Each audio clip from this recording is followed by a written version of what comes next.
De stockage de la matière première. Voilà. Ok. Il faut dire que quand la matière première arrive, il y a encore des déchets. Donc, le rôle, c'est vraiment de faire le nettoyage. Voilà. Donc, cette unité, c'est juste pour le nettoyage. Après le nettoyage de la fibre, nous procédons au traitement du coton. Voilà, parce que le coton à la base, les fibres là sont entourées de graisse. On dit que le coton est hydrophobe. Il ne prend pas ni les alcools, ni la bétadine, ni l'eau. Donc le rôle, c'est vraiment d'enlever tout ce qui est graisse et le nettoyer pour qu'il soit apte maintenant à l'usage médical. Voilà, donc on traite ça dans cette machine-là appelée autoclave à 120 degrés pendant 8 heures. Il y a au moins 7 produits chimiques qui rentrent en jeu, tels que la soude, l'acide, voilà, et puis le peroxyde pour le blanchiment. On passe au lavage. Après le lavage, on a la machine qui presse. Voilà. Voilà, donc ça enlève vraiment tout l'eau. Il n'y a plus d'eau qui reste. Voilà, il n'y a plus d'eau. Et on a fini le traitement du coton. Voilà. Voilà. Ici, c'est vraiment pour sécher le coton et puis le stocker. Voilà. C'est le four, voilà. C'est le four. Ok. La fibre séchée va subir la procédure de cardage. Voilà. Donc, c'est vraiment le plus gros boulot. Et l'entrée, c'est par là. Il va dispatcher le coton dans les chaînes, les 4 chaînes qui vont carder le coton. Voilà. Vous voyez, c'est le coton comme ça. Voilà. Toutes les...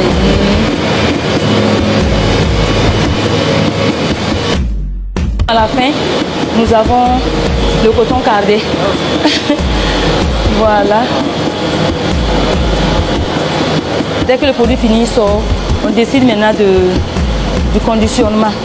Où on fait les petits conditionnements pour les pharmacies, les domiciles, les conditionnements domestiques à la maison. Ou bien on fait les cotons en rouleau pour les conditionnements hospitaliers. Voilà, donc cette machine est là pour enrouler, pour rendre ça plus petit, parce qu'il fait 500 grammes. Il ne va pas trop prendre de l'espace. Après ça, maintenant, on passe à l'empaquetage. Donc, on a l'équipe de pesage et de collage pour les dames. Voilà. Ici, maintenant, c'est le gros conditionnement pour les hôpitaux. L'emballage se fait comme ça et on passe maintenant. En tout cas, les différents produits finis sont là. Voilà.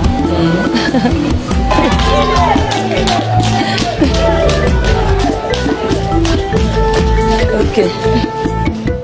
D'accord. Cette étagère expose tous nos produits que nous faisons actuellement. Nous avons les différentes étapes de l'égrenage jusqu'au produit fini. Nous avons la possibilité de faire le 1 kg au besoin. Il y a des structures qui demandent le 1 kg qui est plus gros. Et tout à l'heure, je vous ai montré un peu le 500 grammes. Nous avons le 100 grammes.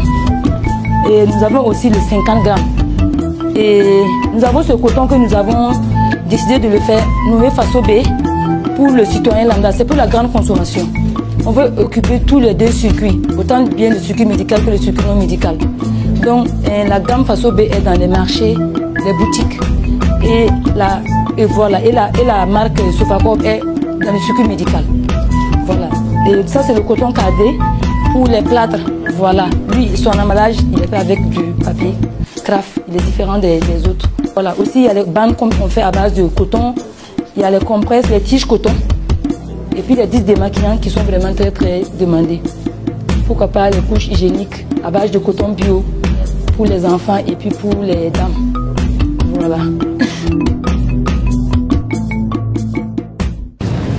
Qu'il me soit permis de saisir cette belle opportunité qui m'est offerte pour adresser mes sincères remerciements à mon président, chef de l'État, pour l'honneur qu'il nous a fait en se rendant ici aujourd'hui et lui traduire toute notre reconnaissance et notre profonde gratitude ainsi qu'à toute la délégation qui l'accompagne. Excellence, Monsieur le Président du Faso, votre engagement envers notre nation et grâce à votre soutien, la Sofacor renaît avec une volonté ferme de transformer et de valoriser nos matières premières locales.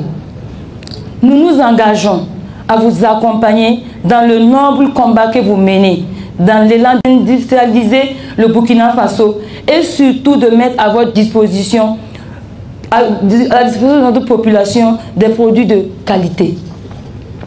Il est vrai que nous ne pouvons pas tous être au front pour libérer notre pays, mais chacun dans son domaine d'activité doit se donner les moyens d'accompagner notre pays pour sa souveraineté et pour un développement global pour notre patrie. Je ne saurais terminer mes propos sans adresser mes sincères remerciements aux autorités du ministère en charge de l'industrie et du commerce, à la direction et au directeur général du Fonds burkinabé de développement, à la direction de la Sofitex, à la Sonabel, pour leur accompagnement et leur confiance accordée.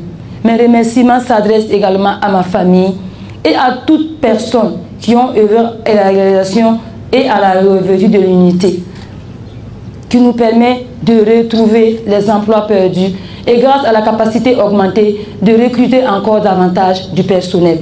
Lorsque nous sommes arrivés, quelque temps après, nous avons appris l'histoire de cette unité qui avait été fermée il y a quelques années de cela, dû à des problèmes donc, entre Burkinabés, je dirais. Nous avons cherché à comprendre, j'ai envoyé les équipes rencontrer donc, la dame et j'ai compris qu'il y avait une main-d'œuvre qualifiée qui travaillait à transformer nos matières premières, qui s'est retrouvée au chômage et il était de notre devoir de mettre tout en œuvre pour que vous puissiez reprendre le travail. C'est tout ce que nous avons fait pour l'accompagner et l'aider donc à retrouver des machines, réinstaller et pouvoir reprendre le travail. Donc je vous félicite tous pour votre patience, pour votre résilience, pour votre abnégation. Ce que vous faites, vous pouvez penser que c'est une petite unité, mais je viens de voir dans le showroom qu'il y a de la perspective de continuer à produire beaucoup d'intrants médicaux au profit donc de nos hôpitaux et de nos populations. Mais retenez une chose, la chose la plus importante, c'est cette capacité à pouvoir transformer notre matière première. Qui d'entre nous n'est jamais tombé malade? Qui d'entre nous ne s'est jamais blessé? Nous partons tous à l'hôpital, on utilise le coton hydrophile, on utilise les compresses, les bandes et tout. Mais très souvent, c'est notre propre coton que nous avons subventionné en agriculture ici, que nos populations, nos braves paysans se sont donné corps et âme à produire, qui a été exporté, transformé juste un peu et qu'on revient nous vendre au kilo très cher. Pendant qu'on le paye dans nos champs ici à 200 à 300 francs. Mais cette transformation sur place, voilà que ça crée de l'emploi et c'est une fierté, c'est une indépendance. Et lorsqu'on parle de souveraineté, c'est ça. Produire, transformer et consommer. Et bientôt, c'est nous qui allons exporter ce coton hydrophile, ces compresses, ces bandes, s'il plaît à Dieu. C'est tout ce que nous demandons et nous voulons que tout le monde puisse se lancer dans l'industrialisation. À travers elle, j'encourage tous les opérateurs économiques à se lancer. Déjà, beaucoup de personnes nous ont approchés dans le même schéma pour transformer et créer donc, de l'emploi, créer donc la matière première pour nos hôpitaux. Donc nous allons eux aussi les accompagner, les encourager et aller les soutenir comme on peut. Donc félicitations à tous, bon courage et bon vent à l'unité. De nouveau, je vous souhaite d'être très résilients, de donner le meilleur de vous-même pour que ça grandisse. Que dans 5 ans, si on revient, qu'on ne reconnaisse pas le lieu, que vous soyez très grands et très bien posés au Burkina Faso. Merci beaucoup, que Dieu vous accompagne.